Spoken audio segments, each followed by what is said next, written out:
这些人身穿的道袍刻着一朵莲花，大部分人的实力都不如虚空宗的宗主和当家长老，但是为首的那位满头没有几根毛，反而满脸皱纹，瘦弱如柴，长得如同干尸一般，老头却是有者玄武8重的修为，这等修为放在他州也许不算什么，但在青州已是堪称顶尖强者。他正是那位莲花宗的开宗之人，莲花老人，莲花前辈。咱们说话算话，我按照您的要求搬离虚空山脉，还望您能遵守诺言，给我虚空宗一条生路。见到莲花老人，虚空宗宗主上前说道：“对于这位玄武8重的老者，他者实忌惮。放心，本宗主自然会说话算话。不过话说回来，你这虚空宗还真是有些好苗子。如今你这堂堂宗主都如同丧家犬一般无处可去，难道还忍心让你的这些弟子与你一同受苦受难，受人唾弃吗？”莲花老人诡异的笑道：“莲花前辈，您这是何意？”虚空宗宗主眉头紧皱，觉得大事不妙。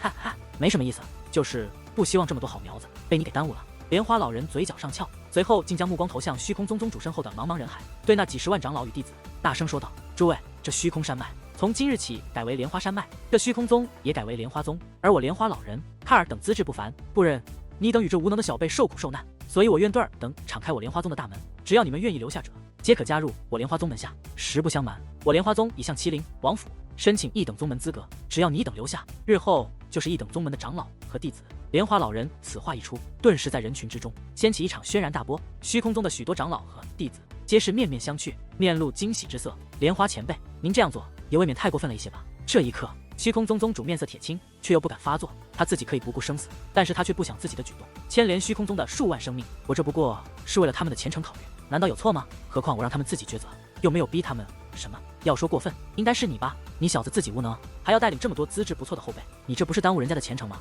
莲花老人冷笑道：“你！”虚空宗宗主气得咬牙切齿，但最终还是强忍了下去。随后对着身后的众人大吼道：“愿意继续跟着我的，都踏出虚空宗，随我下山！”虚空宗宗主此话一出，大部分的当家长老都走了出来，站在了他的身后。与此同时，也有很多人长老和弟子跟随而上，走出了虚空宗，准备随他下山。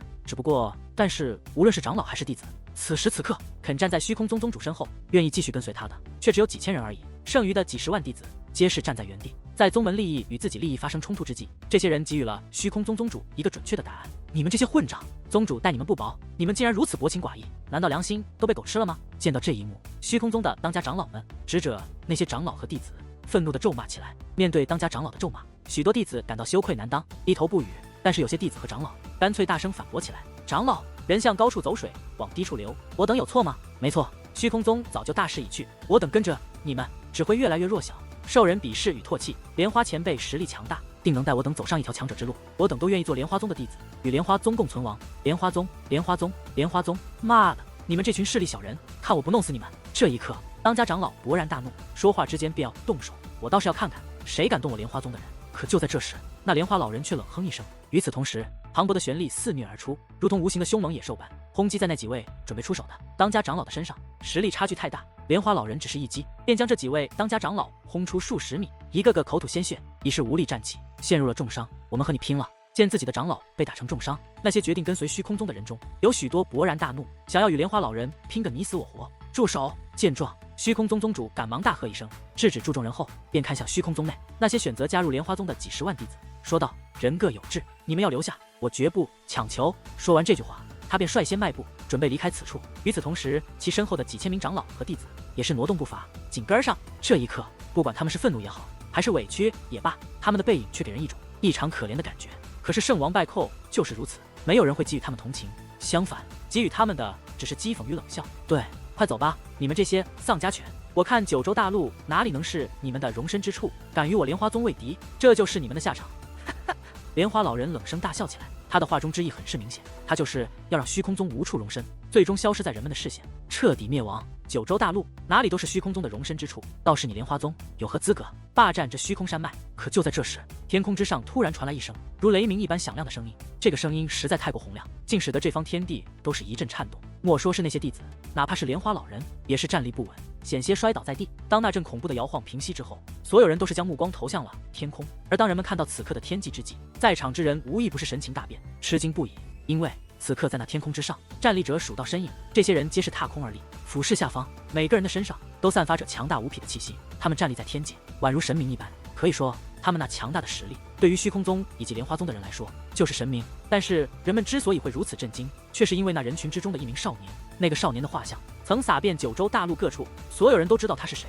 他便是名震九州的恐怖存在。楚风，楚风！看到天空中的楚风，所有人都是恍然一惊。莲花宗的人眉头紧皱，因为他们不知道楚风这种名震九州、如同传说一般的人物为何会来到此处。但是他们却能够看出，楚风的确拥有传闻中的实力，否则不可能御空而行。并且站在楚风周围的人，个个修为不凡，每个人都有抹杀他们的实力。并且抛开实力不谈，这些人身份和地位更是可怕，有界灵公会的人，有麒麟王府的府主，甚至还有江氏皇朝的高手。小人赵莲花拜见各位大人。突然，莲花老人跪倒在地，收起先前的狂傲自大，恭恭敬敬地对着楚风等人叩头施礼，卑微至极。我等拜见各位大人。与此同时，所有人都反应过来，在场的几十万人齐刷刷地跪倒在地，那种谦卑的声音一同响起，宛如钟鸣，响彻在这方天地。对于众人的叩头，楚风却不予理会，而是身形一纵，自天空飞掠而下。他来到虚空宗宗主的身前，将其亲自搀扶了起来，说道：“前辈，我楚风来晚了。”楚风大人。这一刻，虚空宗宗主别提多激动了，他双眼闪烁，浑身颤动，以那不可思议却又无比兴奋的声音说道：“莫非您真的是灰袍先生？”虚空宗宗主此话一出，几乎所有人都是面容一变，尤其是那莲花老人，更是开始感到不安，吓得瑟瑟发抖，因为他已经感觉到这虚空宗的宗主与楚风的关系似乎并不简单。而至于那些虚空宗的当家长老以及一干核心弟子们，则是俯跪在地，激动不已。他们都在等待着楚风的答案，因为楚风的答案将改变他们的命运。是我，前辈，我就是当初请您帮忙，并且在您虚空宗逗留多日的灰袍先生。楚风双眼微眯，和善地笑了笑，随后又将目光投向那些当家长老以及诸多弟子。虚空宗的人不必多礼，快请起，多谢楚风大人。在一声既是感激又是激动的道谢声之后，虚空宗的众人全部站了起来。此时此刻，在那些当家长老和一干中心弟子脸上布满了狂喜之色，因为他们知道今日他虚空宗有救了。以楚风如今的实力和地位，只要稍微提携一下他虚空宗，那么他虚空宗在青州的地位都将急剧上升，甚至崛起。谁叫你们起来的？给我跪下！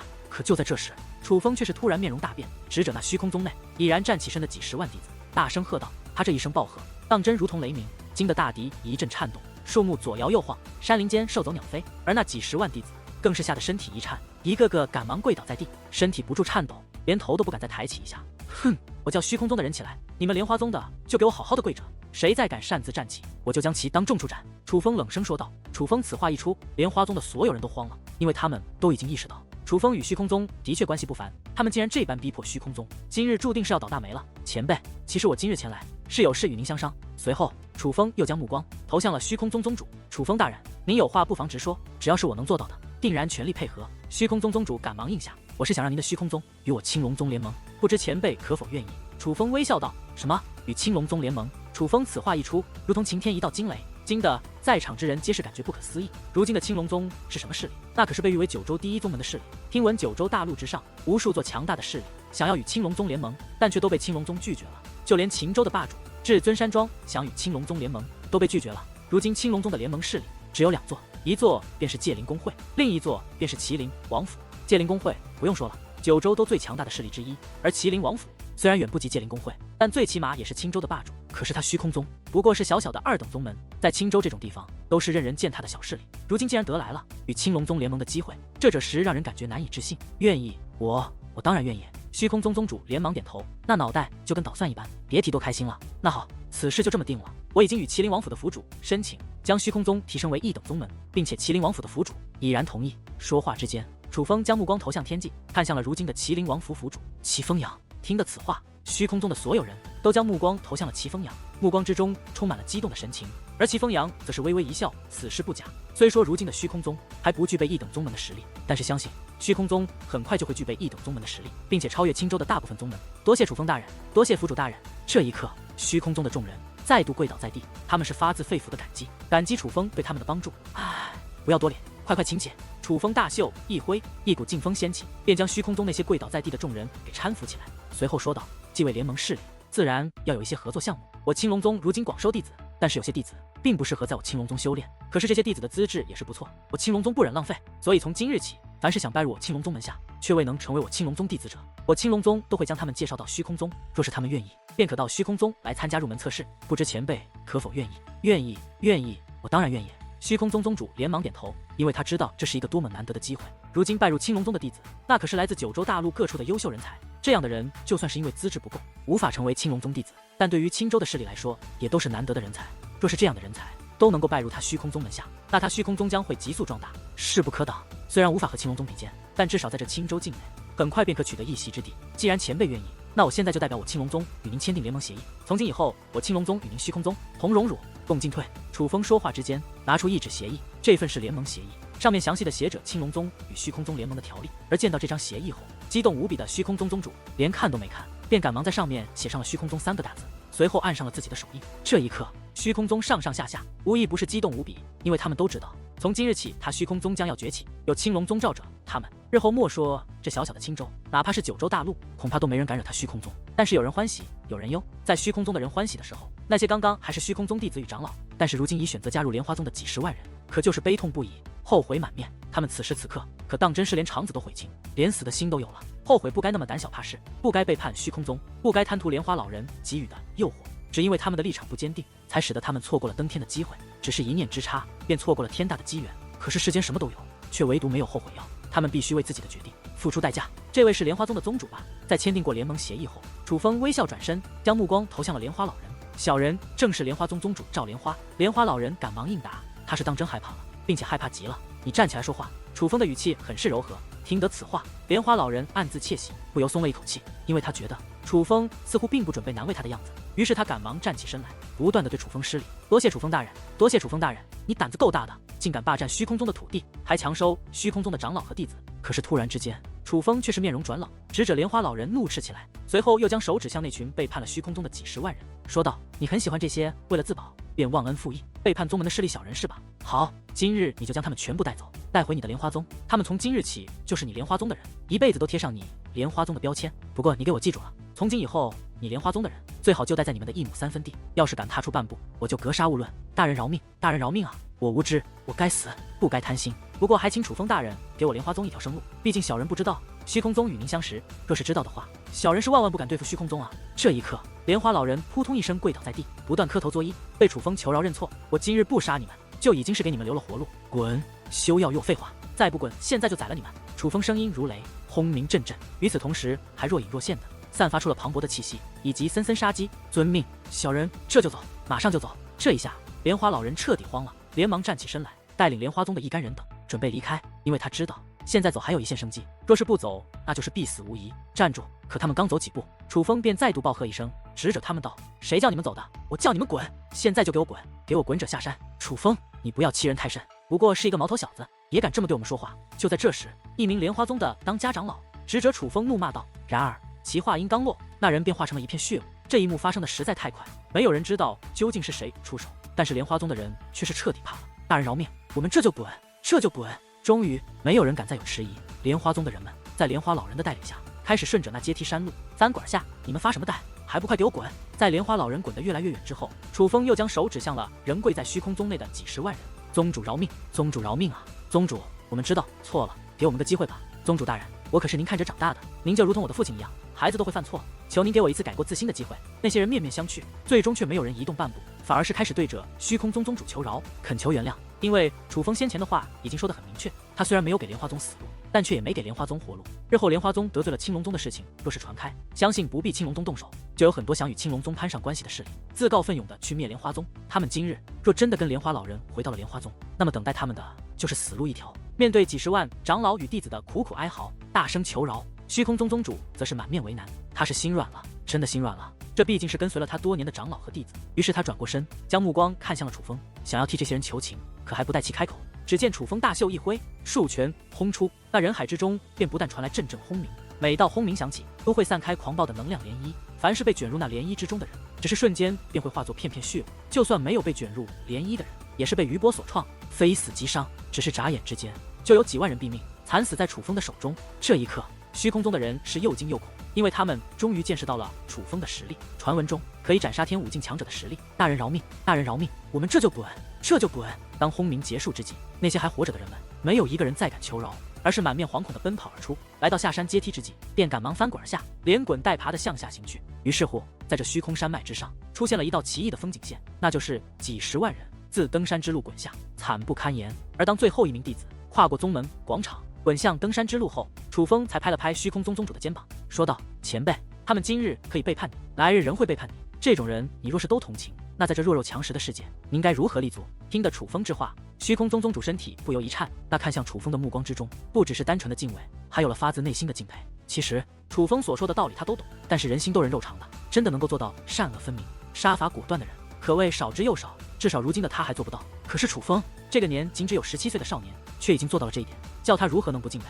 在将莲花宗的人赶走后，虚空宗宗主便设宴来款待楚风等贵宾。对于虚空宗的盛情，楚风等人并未拒绝，因为他来此处除了是报答虚空宗当年的恩情外，还有一件事，就是要重返虚空宗的虚空塔。此刻楚风已是来到了虚空塔内，而刚刚进入，一道非常暗淡的神识体便出现在了楚风的身前。这位正是虚空宗的开山祖师，1000年前能与青龙道人争锋的超级强者虚空真人。只不过如今的虚空真人，比起当年楚风第一次见到他时，已是虚弱得到了极点，甚至可以说他随时随地都会消散，他的神识已然支撑不了几日了。晚辈拜见虚空真人前辈。尽管这位1000年前的超级强者如今大势已去，但楚风对他还是非常的尊敬。你这小辈倒是不错，短短2年时间内，竟然能够成长到这种地步，比我和青龙那老家伙当年还要强上不少。你今日来此，应该是为了我的本源吧？虚空真人漂浮在半空之中，面带微笑地看着楚风，不过他的声音却显得很是无力，可见他可活的时日当真是不多了。前辈，我面对虚空真人的质问，楚风很是无言，因为如同虚空真人所说一样，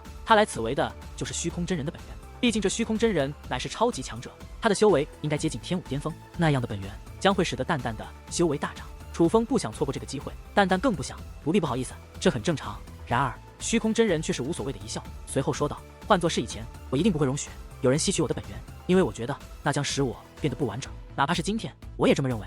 本源是人之根本，若连本源的没了，那这个人也就彻底的死了。遗留在这个世间的，就只剩下那一副没用的骨架。可是我现在却想通了，我愿意让你吸收掉我的本源，不因为别的，只因为你刚刚拯救了我虚空宗。不管你是因为觉得想要吸收我本源，觉得亏欠才这么做，还是只是念在当初虚空宗帮过你才这么做，总之你这么做了，我便很是欣慰。跟我来吧，我的时日已然不多，这些东西就都留给你吧。希望你能多帮助一下我虚空宗这群无用的后辈，让我这虚空宗不要太早的灭亡。说话之间，虚空真人飘然起身，径向虚空塔的塔顶行去，随后开始在将手触碰墙壁壁画。原来这些看着不起眼的壁画，竟是机关，隐秘到连如今的楚风都看不出所以。虚空真人从上至下开启机关，当再度来到虚空塔塔底的时候，在那岩石地表之上，竟然出现了一座地道。而跟随虚空真人进入地道后，楚风发现这里有着一座密室，这密室不是很大，四四方方，却很是星号星号。在密室的中心，有着一座石质的棺材，这石棺没有盖子，还未靠近，楚风便能从那其中感觉到一股寒意。去吧，那些都归你了。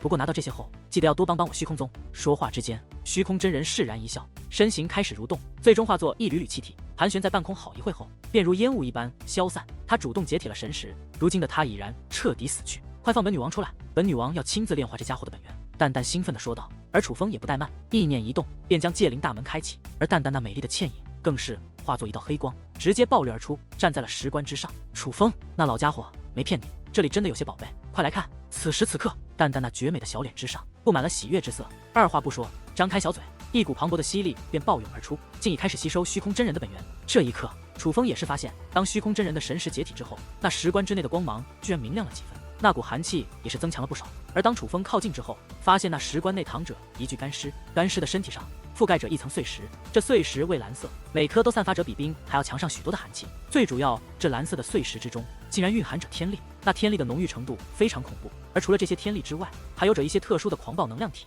总之，这些碎石显然都并非凡物，乃是天地奇物。看来这些碎石就是让虚空真人的神识存活这么久的关键所在了。楚风说道。不止，除了这些碎石，这座虚空塔建的也很有讲究，是这二者合一，才让他的神识存活这么久，并且他只能待在此塔之内，若是离开，神识将会立刻消散。楚风，这些碎石不简单，其中蕴含的特殊力量很是狂暴，常人根本无法炼化，但是你应该可以炼化，赶快试试看，也许能让你突破到玄武八重。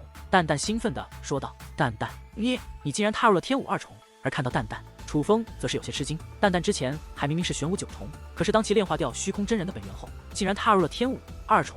经过这么长时间的了解，楚风已然发现淡淡的实力很强，论真正的战力，甚至比持有骑兵的楚风还要强。但是淡淡提升修为所需要的本源也很多，至少与紫灵的那只界灵相比，淡淡所需要的本源量就要多得多。而如今淡淡竟然能够连续突破2重，并且还是从玄武到天武，这说明那虚空真人的本源的确不简单。这位老者生前的实力定然很强，这老头是天武8重巅峰修为，并且因为这碎石的滋养，本源不但没有流失分毫，反而得到了些许强化。淡淡甜美的笑着，修为大涨，他也很是开心。看来这次还真是要不虚此行了。这一刻，楚风野的脸上也是洋溢起激动的笑容，他再度将目光投向了那些蓝色碎石之上。他觉得这些碎石所蕴含的天力，只要能够被他炼化的话，突破到玄武八重应该不难。那些蓝色碎石很特殊，虽然不是很多，但却很难炼化。楚风断定，换作是常人，绝对无法炼化这些碎石，但是这些碎石却绝对难不住他。只是一个时辰的时间，楚风便将这些蓝色碎石全部炼化，并且最奇异的是，无论是那狂暴之力，还是天力，竟全部被丹田内的神雷所吸收得干干净净。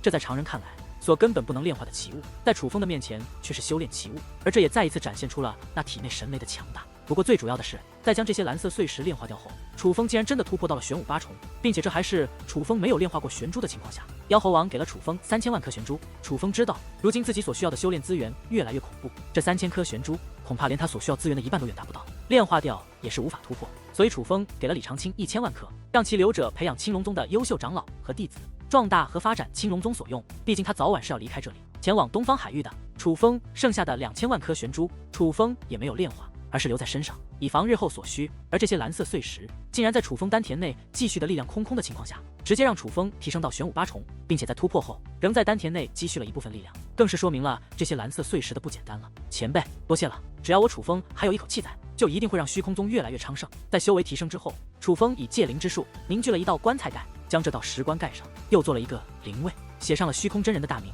以表示对虚空真人的尊敬与感谢。做完这一切，楚风才离开密室，将密室关闭后走出了虚空塔。而在楚风离开虚空塔后，虚空宗所设的宴席刚好完毕，楚风等人全部入席。因为楚风如今的身份，所以虚空宗的人没有人敢问楚风去虚空塔做了什么。倒是知道楚风此行的紫菱，将小嘴凑到楚风耳边，轻柔地问道：“怎么样，顺利吗？”你看，楚风微微一笑，抓住了紫菱那白皙的小手，通过特殊的手段传递出一缕气息，进入了紫菱的手中，突破了。感受到楚风玄武八重的气息，紫菱清澈的眼眸之中顿时变得溜圆，闪现出吃惊的神色。换作是1年之前，楚风突破到玄武八重，他绝对不会如此吃惊。但是与楚风经历过很多事情，知道楚风修炼的方法后，他却不得不吃惊。想当初，楚风为了突破到玄武7重，可是付出了极大的代价，所以紫菱很清楚，楚风若想再度突破，这个代价会更为巨大。而如今居然突破了，这说明楚风此行应该是获得了特殊的收获。那虚空真人还在，他虽然无法离开虚空塔，但却可以观察到虚空宗的事情。他见我维护了虚空宗，心生感激，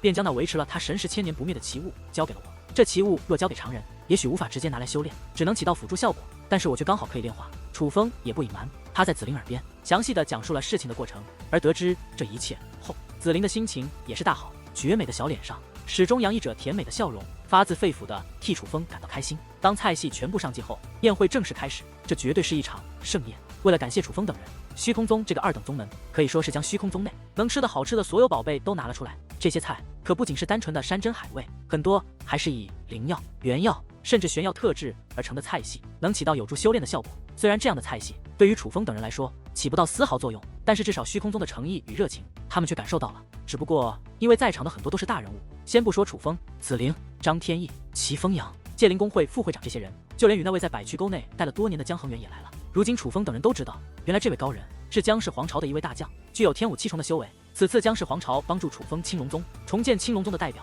而面对这些身份与实力皆是超然的大人物，虚空宗的人很是拘束，生怕无意之中说错了话，得罪了这些大人物，那他们可就真是连怎么死的都不知道了。这种情况下，楚风便成为了人们沟通的桥梁，并且效果甚好。众人越聊越投机，竟然从白昼聊到了黑夜。可是当夜入深时，满天繁星之际，夜空的西方却出现了变化。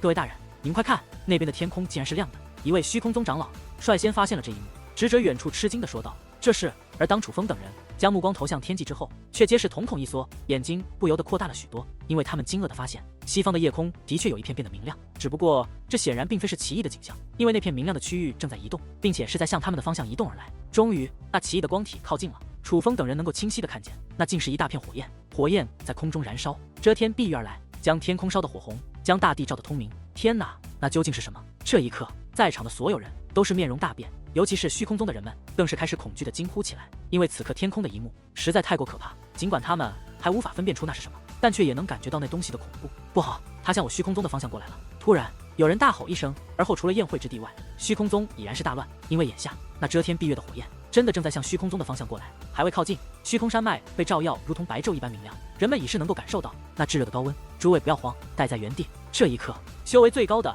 江恒远高喝一声，雷鸣般的声音响彻了虚空宗内外。这才使得那些慌乱的长老和弟子稳定下来。但是别看他安稳住了众人，但他却是眉头紧皱，目光中闪烁着不安的神色，因为哪怕是他，也对那天空中的大片火焰忌惮不已。那火焰越来越近，不断发出轰鸣之音，伴随着那轰鸣之音越来越近，火焰竟然开始下落，下落的方向正是虚空山脉，而伴随着那火焰的下落，一股磅礴的威势也是从天而降，这导致整座山脉都是开始不断颤动，并且颤动的频率越来越强，到得最后宛如地震一般，左摇右晃。不好！楚风、紫菱、高副会长，快跟我来！当那磅礴火焰划过虚空宗上空，向后方的山脉掠去之后，江恒远则是暴喝一声，随后便飞身而起。见状，楚风等人也不怠慢，一个个紧随其后的追了过去。当来到虚空宗的外围之时，江恒远才停下身来，竟然开始围绕着虚空宗布置结界。而这一刻，楚风等人都明白了，不管那火焰为何物，但是坠落之后定然会造成强大的涟漪，那狂暴的涟漪会席卷这方山脉。如此距离之下，这虚空宗也是在劫难逃，所以他们必须尽快布置出一道防御结界，在那涟漪来袭之间守住虚空宗，否则这传承了近千年的宗门将因此覆灭。虚空宗很大，就算只挡住一面，这道结界也需要耗费不少时间。按理来说，这是一件不可能完成的任务，但是在场之人可是有多位蓝袍界灵师，在他们的联手之下，一道磅礴的蓝色结界顷刻之间冲天而起，挡在了虚空宗的外围。好厉害的手段！这便是九州大陆的顶尖强者。见到远处张开的蓝色结界，虚空宗的所有人都是惊叹不已，惊叫连连。尤其是虚空宗宗主等人，一个个更是目光闪烁，吃惊不已。他们惊叹的不是江氏皇朝和界灵公会的势力，因为那些势力的顶尖人物在他们的心中就如神一般，并且这种观念根深蒂固。他们惊叹的是楚风。楚风在2年前只是灰袍界灵师，那个时候对他们来说，楚风已是非常强大。但是如今的楚风，竟然在短短2年的时间内，成为了蓝袍界灵师，比起2年前还强大了数倍不止。他们实在是做不到不惊叹。可就在这时，突然一声惊天巨响传来，与此同时，整座虚空宗也是一阵剧烈颤动，剧烈的冲击，使得许多弟子和长老都难以站稳。而那些被加持过结界的建筑，也有许多无法承受这股冲击，开始出现道道裂痕，甚至碎裂崩塌。那火焰落下了，坠落到了虚空山脉之中，并且一股极强恐怖的能量涟漪正呈圆形扩散。涟漪所过之处，无论是树木还是建筑，是生物还是死物，皆在瞬息粉碎，化为飞灰。快，使尽全部精神力投射到大阵之中，否则这虚空宗会受到重创。看着那翻江倒海、席卷而来的恐怖涟漪，江恒远大声的吼道。而这一刻，楚风等人自然不敢怠慢，全力的加强这座大阵。终于，那涟漪携带着强横的威势，夹带着无数碎屑，滚滚而来，狠狠地冲击在了众人联合布置的结界大阵之上。不得不说，这道涟漪真的很强，哪怕是楚风等众人联手，也是感到了巨大的压力。而这也更是侧面的说明了那坠落之物的强大，是那火焰太强，所以才会掀起这么恐怖的涟漪。所以当那涟漪消散，这片山脉渐渐平息之际，悬空而立的楚风等人皆是眉头紧皱，那看向火焰坠落方向的目光中充满了惊骇之色。因为在那数座大山之间，此刻不但青色不在，反而化成了连绵火海，并且在那火海之中还渗透着极其狂暴的力量，连天空都被那股热气弄得阵阵扭曲。那究竟是什么？这一刻，张天翼也飞了过来，满面吃惊地说道：如此威势，若非绝世强者降临，就是绝世至宝灵士。各位可愿与我去一观究竟？江恒远将目光扫向众人，江大人，那火海威力很强，在不知那是何物之前，我们这样过去恐怕不妥吧？高副会长有些担心。我愿意过去。可就在这时，楚风却是点头应允，我也要过去。张天翼也同样如此，他与楚风一样，不但不惧怕，反而显得有些兴奋和激动。不管是什么，若是对我等不利的话，我等都难逃一劫。但若不想伤及我们，哪怕是我们主动过去，也未必会迁怒于他。何况如果那真的是至宝，若不趁现在去拿，错过了的话，也就太可惜了。齐风阳也是开口了。与此同时，在场的所有高手都是纷纷表态，想要去那火海一观究竟。毕竟机缘与危险共存，这火海从天而降，气势滔天，所有人都不想错过这一机会。而在达成共识之后，人们也不怠慢，以江恒远为首，便纷纷化作流光，飞掠而去，将那火海掠去。但是奈何，那火焰实在太过诡异，火海的上空竟然被一股奇异的能量隔绝，不是结界，但却难以逾越。众人要想过去，只能从火焰之中穿梭。不过好在场之人实力皆是不弱，那火焰虽强，但以他们如今的体质，却可以勉强抵挡。只是越是向深处前行，那火焰越是凶猛，到的最后，齐风阳等天武一众的人竟然难以抵挡，不得不被迫离开，退出火海。到了最后，还能继续在火海之中前行的，便只剩下楚风、紫菱、江恒远、张天翼，还有界灵公会非副会长5人。但是在这火海之中，哪怕是紫菱和张天翼，也不得不纷纷将各自的紫色气焰和蓝色火焰释放而出，来抵挡那火焰的力量。至于高副会长，则是凭借强大结界手段以来抵挡，但是仍然感到了巨大的压力。此时此刻，唯一能够不动用特殊手段，而完全凭借肉身支撑的，便唯有江恒远这位天武7重的高手。可恶，这火焰竟然如此恐怖！在火焰的中心究竟是什么东西？这一刻，楚楚风双眼2道雷霆涌动，修为已是提升到天武1重，但是奈何就算如此，他也是难以承受。这火焰实在是太强了，若不是有玄武盾假束护体，他恐怕根本无法支撑。可恶，难道我要止步于此吗？楚风很不甘心，因为这火海的中心很可能存在着某种机缘，他不想错过。就在楚风担心之际，一层紫色气焰却突然自身旁萦绕开来，围绕在了楚风的周围，当出了恐怖的火焰。是紫灵，他见楚风支撑困难，所以擅自出手，替楚风抵挡住了火焰。而当这紫色气焰围绕楚风后，那种炙热的温度也的确下缓不少。可是再观紫灵，却是面容苍白，满头大汗。紫灵，住手！在这种地方必须自保，你万万不可分出力量来替我抵挡火焰。见状，楚风赶忙制止道：“紫灵姑娘，楚风说的没错，这火海很深，路还有很长，你若想继续前进，最好还是保留自己的体力为好。若是楚风无法坚持，那就只能让他退出，毕竟在这种地方勉强前进是很危险的。”江恒远也开口了，其实以他的实力，完全可以分出力量来替楚风等人抵挡这些火焰，但他之所以没有这么做，那就是因为他知道这火焰很诡异，越是深处越是强横，连他自己都不能保证能否走到最深处，所以自然不会浪费体力来保护他人。楚风，你小子被小看了呀！快让本女王出去，看本女王保你走到最深处。淡淡笑嘻嘻地说道。而楚风也不怠慢，意念一动，便将界灵大门打开。而在那大门刚刚开启的一瞬间，一股磅礴的黑色气体便自大门爆掠而出，瞬间将楚风包裹。这黑色的气体不但将楚风包裹，更是将紫灵包裹楚风的紫色气焰所切断。最主要的是，当这黑色气体出现之后，楚风竟然丝毫感觉不到那火焰的炙热温度了。不好意思，只要有我在，就保证楚风不会输给你们任何人。就在这时，身穿黑色羽毛裙的蛋蛋也是俏皮的走了出来。他先是瞥了江恒远一眼，这才蹦蹦跳跳的向火焰深处走去。而他所过之处，那火焰竟然自动退让，如同恐惧他一般。修罗界灵看到蛋蛋之后，江恒远则是双目一闪，大感吃惊，这才意味深长地看向楚风，说道：“楚风小友果然厉害，竟与修罗灵界缔结了契约，前辈过奖了。”楚风淡然一笑，也不多说废话，而是继续向前走去。果不其然，这火焰实在太过诡异，越是深入越是凶猛，到了后期居然如同野兽一般，不断化作凶狠的形态攻击于人，甚至还能出阵阵诡异的嘶吼。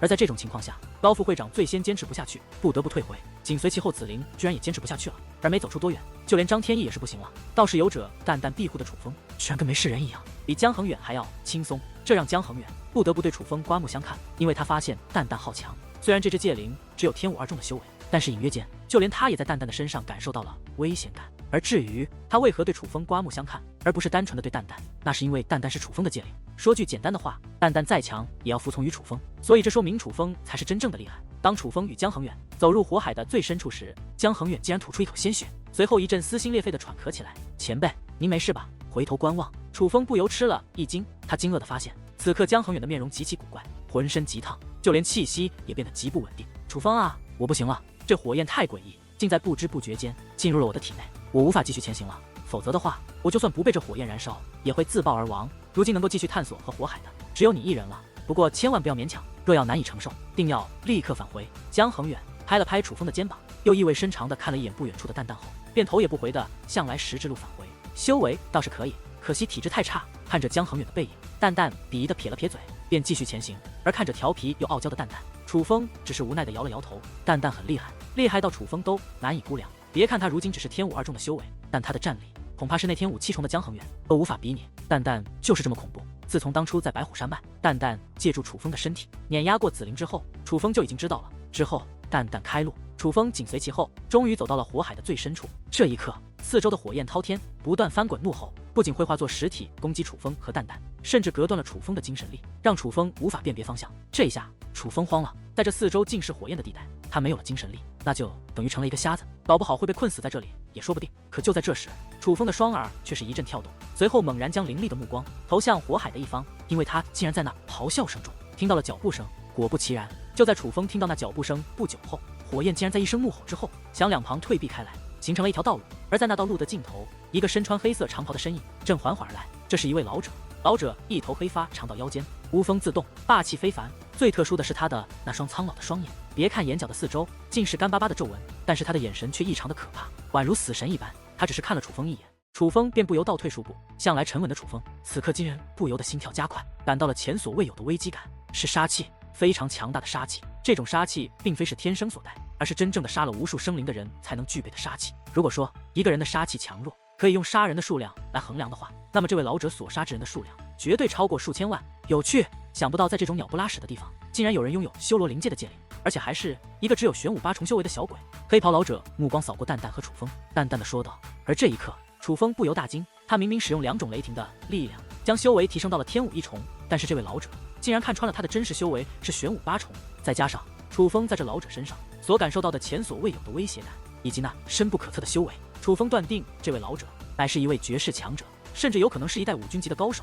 让我看看你这小鬼究竟是有何特殊的地方。突然，那老者目光一变，竟向楚风的方向走来。老杂毛，滚开，否则别怪本女王不客气。见状，淡淡面容一变，暴喝一声，与此同时，体内便爆发出磅礴的黑色气焰。那黑色气焰一出，顿时四周一阵狼哭鬼嚎，甚是吓人。但就是如此恐怖的黑色气焰，那黑衣老者却是面色不改，而是淡淡的笑道：“不错，这等战力乃是修罗界灵中的高贵血统，实乃难得。”而在其说话之间，一层金芒突然自其体内扩散而出，不但挡住了淡淡的黑色气焰，竟然还将黑色气焰逼得急速后退。随后，那金色光芒化作一张大网，只是瞬间便将那黑色气焰逼回淡淡的体内，竟然以金色的光芒体将淡淡束缚在了原地，任凭淡淡如何发动攻击，都是无法撼动那金色光芒半分半毫。金色结界之力，你是金袍界灵师？楚风吃惊不已，因为他已然认出那金色的光芒体乃是只有金袍界灵师才能使用的金色结界之力。紫袍界灵师在九州大陆已是堪称神话，金袍界灵师那更是神话中的神话。这位既然是金袍界灵师，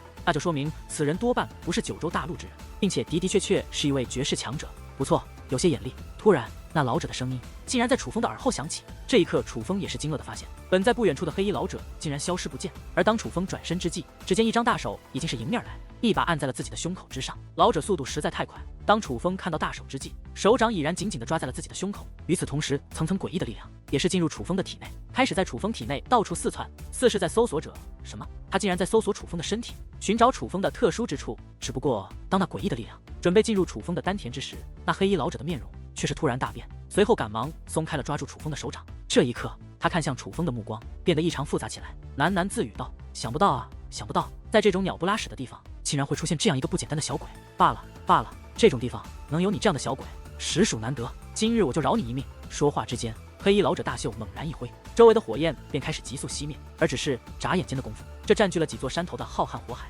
竟然彻底消散，化作滚滚浓烟。与此同时，那位黑衣老者也已是消失不见。这便是金袍界灵师的手段吗？楚风看着眼前那黑蒙蒙一片，散发着阵阵热气的大地，内心震撼不已。楚风，快来看这个！可就在这时，淡淡却是惊呼起来，回头观望。楚风惊愕地发现，在远处竟然出现了一只庞然大物，是一只巨鸟。这只鸟非常的巨大，巨大到身躯足有一座小山那么大，并且它浑身的羽毛为金黄之色，闪闪发亮，非常刺眼。不过别看此鸟长得非常漂亮，但是它的全身各处都是凶器，巨口之中满是尖锐的牙齿，甚至每根羽毛都是坚不可摧的利刃。但是可惜，此时此刻，这只恐怖的巨鸟已然没了气息，但是在其庞大的身躯之上，还萦绕着恐怖的火焰，四处乱窜。这火焰与先前的火海一样，这说明那火焰并非是那黑衣老者所造成，乃是这只恐怖巨鸟所散发而出。哈哈，厉害啊！这是一只真正具有特殊血脉的妖兽，真正强大的妖兽，生来就注定是妖兽中的王者。什么万妖山的5大妖王，就算是你那个大哥小屁猴，和这只妖兽比，都弱爆了。这一刻，淡淡兴奋不已，蹦蹦跳跳的便向那巨鸟狂奔而去。见状，楚风也是赶忙跟了过去，生怕出现什么变故，淡淡遇到危险。而当楚风靠近这只恐怖巨鸟之后，更是感觉自己渺小不已。在他的身前，楚风真的如同蚂蚁一般渺小，感觉在眼前的不是一只妖兽，而是一座小山。可恶，可恶！本源被吸收掉了，被吸得干干净净，否则这只妖兽的本源定能让本女王修为大涨，能够连续突破多重境界。可恶，可恶啊！突然，淡淡开始怨念十足的大喊起来。这一刻，楚风也是发现，这只恐怖巨鸟的本源的确被吸食得干干净净，连一丝都没有剩下。而不用多想，楚风也是知道这究竟是何人所为，肯定是刚刚的那位黑衣老者。他是金袍界灵师，定然与多个强大的界灵缔结了契约，搞不好这只巨鸟就是被他杀的。而杀这巨鸟的原因也很简单，就是要吸食它的本源。天乃，天底下竟然有这么大的鸟啊！就在这时，张天翼、江恒远、齐风阳、高奇志以及紫菱等人见火海熄灭之后，都是去而复返，来到了巨鸟之前，满面吃惊，仔细的观察起来。因为无论是他们之中的哪一位，都是第一次看到这么庞大的妖兽。楚风，这究竟是怎么回事？那火海是你弄灭的？江恒远来到楚风身旁，满面惊奇的问道。楚风想了一想，最终并未打算告诉他实话，而是装作茫然的摇了摇头，说道：“并非是我，而是他自行灭掉的。可能是这只巨鸟先前还活着，所以火焰与他同生。如今他死了，所以火海也就熄灭了，应该是这个样子了。”听得楚风的回答后，江恒远再度将目光投向恐怖巨鸟，发现巨鸟身上的火焰也正在消散退回体内，所以他对楚风的话也是深信不疑，没有丝毫怀疑。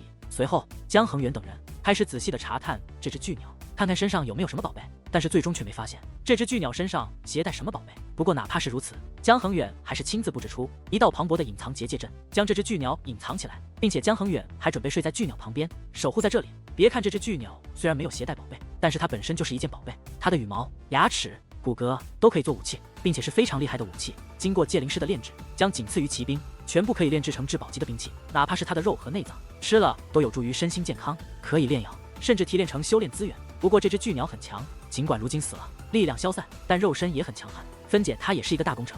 所以哪怕是江恒远，也是第一时间将这个消息传达回了姜氏皇朝，请皇朝高手来此。没过几日，妖猴王以及滞留在青龙宗的姜氏皇朝高手都来了。原来那火焰几乎惊动了整座青州，人们都是追随火焰而来。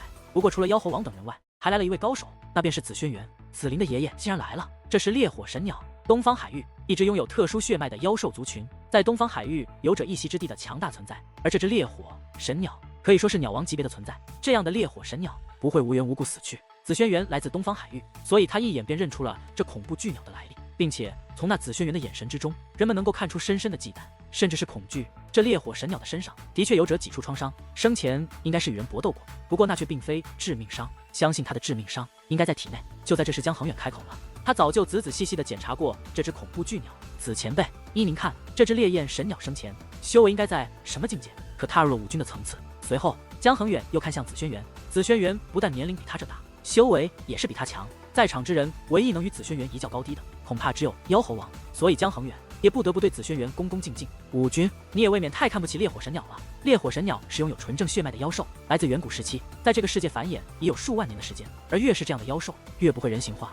而是保持着最原始的妖兽形态繁衍生存。所以烈火神鸟的实力，可以根据它们的体积判断。依照这只烈火神鸟的体积，应该是鸟王级别的，而鸟王级别的烈火神鸟，在当年的烈火神鸟族群之中，也不超过3只。所以这只烈火神鸟绝对不只是武军境，而是一位武王级别的存在。紫轩辕满面凝重地说道：“什么武王？”听得此话，在场之人无一不是大惊。武军在九州大陆都没有人能够踏入，武王那将是何等恐怖的存在？那杀死了这只烈火神鸟的，又会是怎样的存在？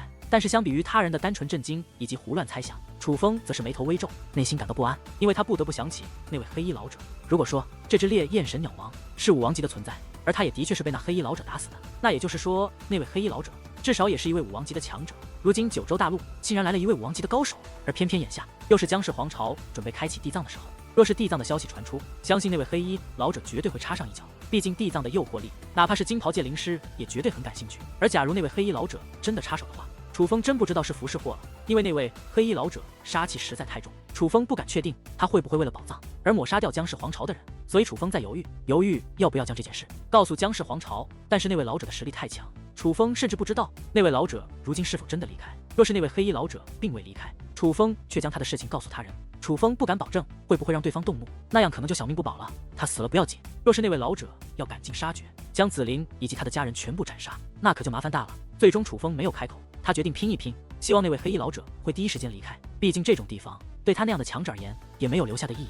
楚风啊，你跟我过来一下，我有一件事想跟你单独说。突然，紫轩辕将拍了拍楚风的肩膀：“爷爷，有什么事啊？我一起听听，可不可以？”见状，紫菱赶忙笑嘻嘻地凑了过来：“你这鬼丫头，我还能害楚风不成？”见自己的孙女如此庇护楚风，紫轩辕很是无奈。紫菱放心吧，我与轩辕前辈去就回。楚风笑着说道。那好吧。见楚风开口，紫菱这才乖巧地点了点头。唉，养了你这么多年，都不如你跟楚风这一年。你这丫头啊！看到自己这任性的孙女在楚风的面前竟然如此乖巧，紫轩辕颇为无奈，但是脸上却挂着欣慰的笑容。随后，紫轩辕百年腾空而起，而楚风也是紧随其后，直到二人飞出虚空山脉，进入一大片茫茫白云之中后，紫轩辕才大袖一挥，布置出了一道紫色的隔音结界。这一刻，楚风心中一惊，他万万也想不到，原来紫轩辕也是一位界灵师，并且还是一位紫袍界灵师。不过仔细想想，他又释然了，毕竟这位老者一开始就是深不可测，在东方海域连金袍界灵师都有，紫袍界灵师也就更能接受了。楚风啊，今日我要告诉你一个连紫菱都不知道的秘密。终于，紫轩辕开口了：“前辈，什么秘密？”楚风好奇地问道，做出了一副洗耳恭听的模样。不知道紫菱有没有跟你说过她的身世，以及我为何带着她来到这里？紫轩辕笑问道。回前辈，我已经全部都知道了，我会努力修炼，我会变得更强，早晚我会替紫菱手刃仇敌。对了，前辈，那杀掉紫菱父母，杀掉您和紫菱所有亲人的究竟是谁？您可否告知于我？楚风迫不及待地追问道。唉，见到楚风这样的表现，紫轩辕很是欣慰，但是他却无奈地叹息了一声，随后才说道：“其实紫菱的父母并没有死，我们子家也还在。什么？子玲的父母没有死？听得此话，楚风瞳孔猛然一缩，不免有些吃惊。我骗了子玲，我对她撒了一个弥天大谎。紫轩辕说道：“前辈，这究竟是怎么回事？”楚风迫不及待地追问道：“这件事说来话长，我还是从头与你说起吧。我子家在东方海域，虽然谈不上是什么大势力，但也算是名门贵族，小有名气。再加上向来低调，与周遭势力相处融洽，生活的倒也安逸。在东方海域传承了也有几百年之久。不过一切只因紫菱的降生而发生了改变。紫菱乃是天赐神体，出生之时引发天地异象，惊动了东方海域的一方天地。按理来说，这是一件好事，毕竟天赐神体乃是被上天眷顾的天才，出生之时便注定日后定然有一番了不起的成就。周边的势力纷纷来祝贺，哪怕是以往与我子家有过节的，也想化解恩怨，都想与我子家攀上一些关系。就连东方海域的庞然大物诛仙群岛，也是来到我子家，要让紫菱与诛仙群岛的少岛主联姻。这件事对我子家来说可谓是天大的喜事，甚至超越了紫菱的降生以及他是天赐神体的身份。因为诛仙群岛实在太强了，强大到东方海域没有几座势力能与他们抗衡。紫菱能嫁给诛仙群岛的少岛主，说明她日后将成为诛仙群岛的少夫人，而诛仙群岛更是许下承诺，在紫菱与诛仙群岛少岛主的大婚之日，我子家将可全部进入诛仙群岛，成为诛仙群岛的一份子，并且为了紫菱可以更好的成长，诛仙群岛的长老更是喂食了紫菱一颗特殊的丹药，随后定下，在紫菱20岁那年，他们会来迎娶紫菱。说到这里，紫轩辕脸上的无奈之色顿时浓郁了几分。后来呢？楚风追问道。他感觉后来肯定发生了什么，否则不会是今天的局面。事情并非想象的那么简单，因为当时我就在场，并且身为界灵师的我，向来喜欢研究古文，知道很多常人不知道的东西，所以我注意到那诛仙群岛长老喂食给紫菱的，并非是什么可以更好成长、稳定实力的良丹妙药，而是一种已经绝迹的毒药。紫轩辕说道。毒药？楚风大感吃惊。没错，那是一种非常恶毒的毒药，在远古时期才有的毒药，专门给天赐神体和具有特殊血脉之人服用的毒药。所以那毒药有一个名字，那就是天丹。也就是说，那毒药是专门扼杀天才所用。这种毒药服用后会多少限制服用者的特殊力量，实际上是在积攒服用者的特殊力量。而待服用者20岁之时，那种特殊的力量将积攒到最高峰。在20岁的时候，只要与人行了男女之事，所有力量都会被对方剥夺。而在此之后，服药者也会因力量尽失而变得平庸，从此失去特殊力量，甚至修为全无。相反，在20岁之前，服药者不可与人做男女之事，否则对方就会死亡，而服药者也同样会因力量尽失而亡。紫轩辕说道。好恶毒的手段，那诛仙群岛真是该死。这一刻，楚风终于明白为何紫菱死也不肯与他做男女之事了。甚至楚风闻紫菱有时都会很胆怯，原来是他服用过这种恶毒的东西。只要想到自己心爱之人竟然刚出生的没多久就被人服下了这样的毒药，当做提升修为的工具后，楚风当真是怒火中烧，愤怒不已。起初我也不确定那丹药就一定是天丹，但是当诛仙群岛将婚约定在紫菱年满20岁之时，并且嘱咐一定要看住紫菱，最好让紫菱与异性保持距离后，我就基本确定那定然是天丹。于是我将此事告知了紫菱的父母以及紫家的家主，还有一干当家之人。可是奈何他们根本就不信我说这话，对诛仙群岛这一除魔卫道的名门正派信任不已。为了紫菱的安危，我便不得不将紫菱偷偷爆出，为此还杀了2位无辜的老人和婴儿，做出一副我与紫菱意外身亡的假象。随后便逃到这一荒凉之地，改名换姓，并且对紫菱撒下弥天大谎，想要激发她的斗志，让她早日成为强者，好返回东方海域去诛仙群岛讨得解药。紫轩辕说道。前辈，那您为何要将此事告知于我呢？是不是发生了什么变故？得知真相的楚风感到不安，他觉得紫轩辕不会无缘无故地告诉他这些。实不相瞒，我当初所设的骗局被识破了，并且这么多年紫家一直在搜寻我和紫菱，如今我紫家的家主以及紫菱的父母已经来到了九州大陆，并且找到了我。紫轩辕说道。什么？紫菱的父母来了？他们想做什么？难道他们想将紫菱带回去，嫁给那诛仙群岛的岛主？楚风面容大变，因为这是他绝对不能容忍之事。都怪我高估了自己，低估了诛仙群岛。当我与紫菱离开后，诛仙群岛的人不但没有难为紫家人，反而维持婚约，不断的提供修炼资源以及玄功和武技，资助紫家。这使得本就相信诛仙群岛的紫家人，更是对诛仙群岛深信不疑，感恩戴德，所以下定决心，一定要找到我和紫菱，完成婚约，来回报诛仙群岛的大恩大德。如今他们已经找到了我，并且来到了青州，我和紫菱都将与他们返回东方海域，否则他们不但会杀了你，还会杀了这九州大陆的所有人。不因别的，只因为九州大陆容纳了我和紫菱整整16年。